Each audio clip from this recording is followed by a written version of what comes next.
Perkenalkan, sebelumnya saya Balkis Patra Listia Humaira dengan NIM P2724 2024 012. Di sini saya akan menjelaskan tentang materi pencampuran 3 bab.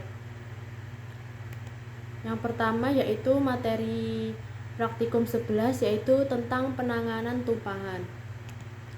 Pengertian dari tumpahan dalam proses dispensing sediaan steril merupakan salah satu resiko yang dapat terjadi di fasilitas pelayanan kesehatan.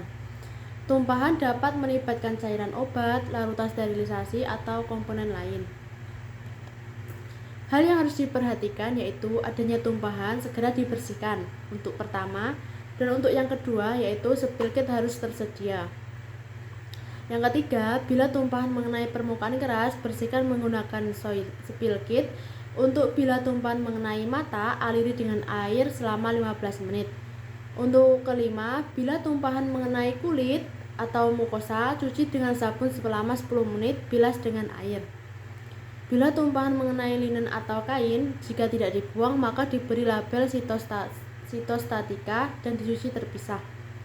Lapor dan konsultasi ke dokter. Jika terjadi tumpahan, dilakukan pertama, jangan panik dan meminta bantuan. Jika serbuk matikan AC, perhatikan arah angin. Ketiga, meminta bantuan. Keempat, siapkan spill kit dan area isolasi.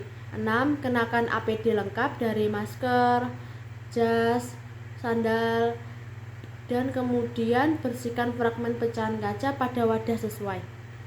Serap tumpahan dengan bahan penyerap dengan arah luar ke dalam. Bersihkan area dengan deaktivator, bersihkan dengan air dan keringkan. Lepas APD yang menurut Anda paling kotor.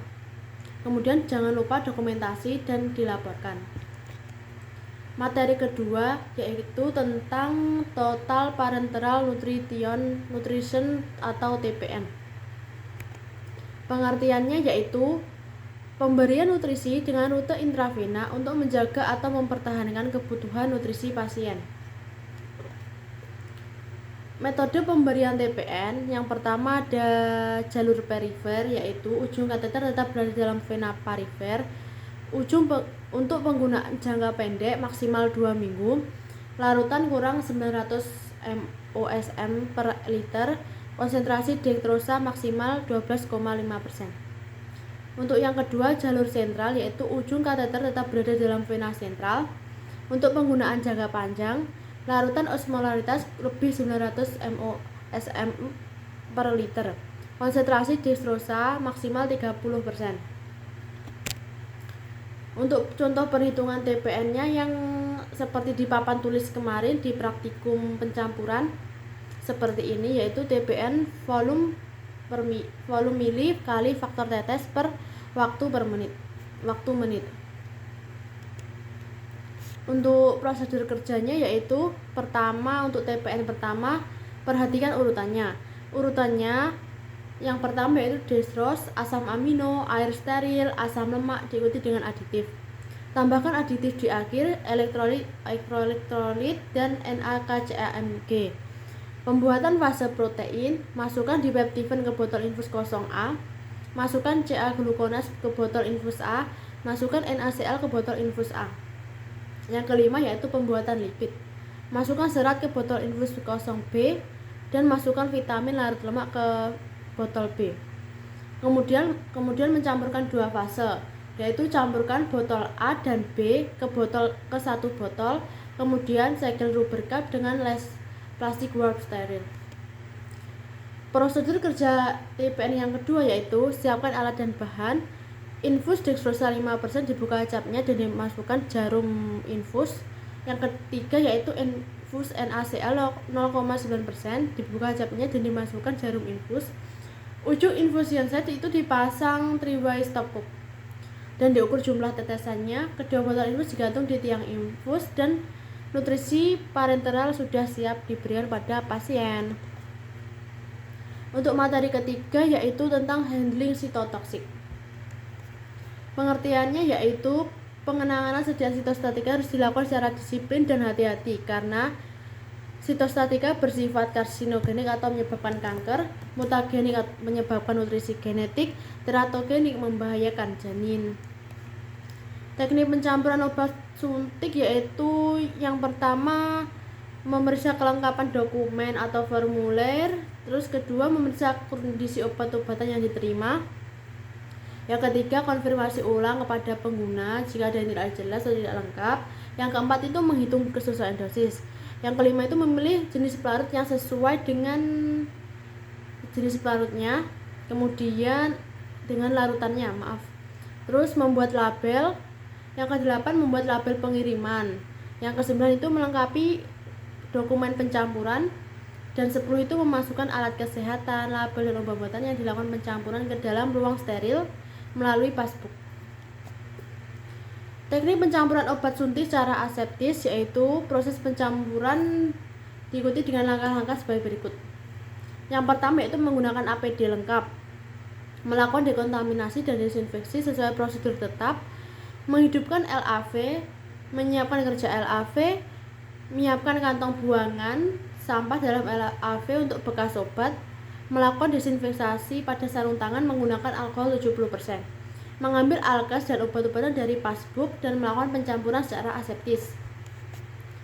Persiapan campuran yaitu protapnya, yang pertama petugas tidak menggunakan perhiasan, yang kedua mencuci tangan dengan aseptik, yang ketiga petugas menggunakan kelengkapan untuk pencampuran di ruang steril, terus keempat petugas masuk dalam clean room, yang kelima menyiapkan BSC, keenam menunggu 5 menit untuk menghilangkan residu, yang ketujuh memberi alat sitostatika pada meja kerja, yang kedelapan meletakkan kantong limbah di samping meja kerja atau BSC. Melaksanakan campuran, yang pertama protapnya yaitu menyeka obat dan alkes dengan alkohol, meletakkan seluruh obat dan perlengkapan campuran di atas alat sitostatika. Ketiga yaitu sesudah dioplos menyeka seringnya dan bak infus dengan alkohol.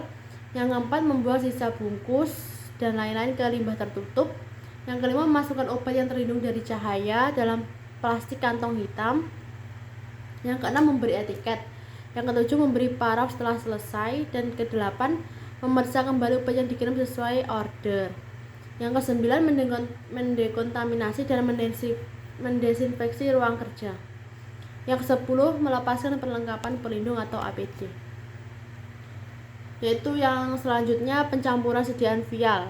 Protapnya yaitu pertama mengupayakan tidak ada obat di leher ampul dengan cara mengetuk bagian atas ampul. Yang kedua itu membersihkan ampul dengan alkohol 70%. Terus yang ketiga itu mematahkan bagian leher. Yang keempat itu pada waktu menarik larutan dari ampul diusahakan itu 45 derajat. Membersihkan botol infus dengan alkohol dan dikeringkan. Yang terakhir yaitu menyuntikkan sediaan obat dalam botol infus dan menutup botol infus dengan sel. Selanjutnya yaitu pencampuran sediaan vial kering. Yang pertama yaitu melarutkan sediaan obat terlebih dahulu dengan pelarut yang sesuai dan diputar secara perlahan hingga larut sempurna. Yang kedua, mengangkat jarum dari vial, usahakan itu pelan-pelan, memastikan tidak ada gelembung udara di dalam sirene. Itu saja yang bisa saya sampaikan. Apabila ada kesalahan, mohon maaf. Wassalamualaikum warahmatullahi wabarakatuh. Assalamualaikum warahmatullahi wabarakatuh. Di sini saya Balkis Patra Listia Humaira dengan NIM P2724/2024-012. Di sini saya akan mempraktekkan cara menangani tumpahan. Yang pertama yaitu jangan panik dan meminta bantuan. Untuk yang kedua, jika serbuk matikan AC dan lihat arah mata angin. Yang ketiga, meminta bantuan. Yang keempat, siapkan spill kit. Yang kelima, area isolasi. Yang keenam, memakai APD lengkap dari masker, handscoon, jas lab, sama sandal. Jadi jika tumpahan yang terdapat di lantai itu seperti gelas, kaca, segera bersihkan percikan kaca tersebut di wadah yang sesuai. Dan kemudian lap dengan kain dengan arah luar ke dalam. Seperti ini.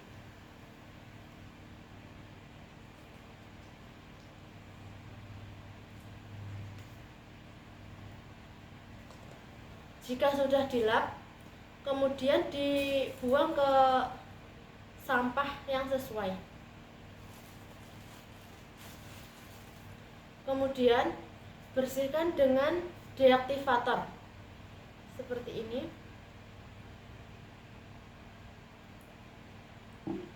Kemudian lap dengan lap khusus atau memakai tisu khusus dengan arah luar ke dalam.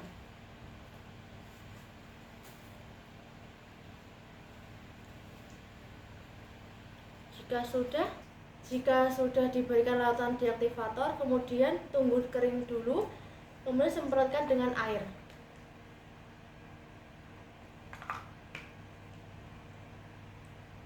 Kita lap lagi dengan arah luar ke dalam.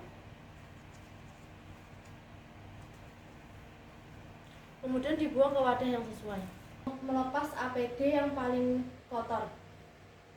Dilanjutkan dengan dokumentasi dan laporan. Sekian, terima kasih.